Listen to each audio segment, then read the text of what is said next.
You ask Tiger to solve. This deals with linear equations with one unknown.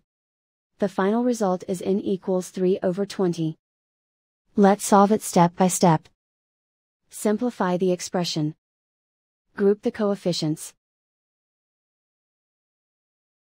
Convert the integer into a fraction.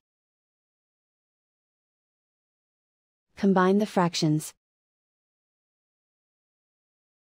Combine the numerators. Isolate the n. Multiply both sides by inverse fraction 3/8.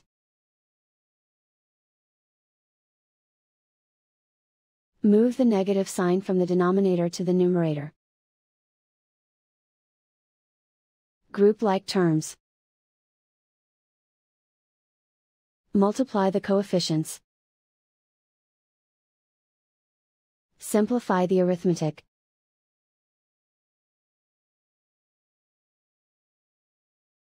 Move the negative sign from the denominator to the numerator.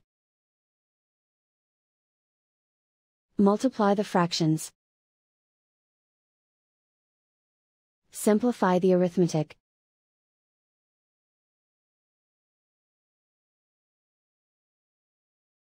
And so the final result is n equals 3/20.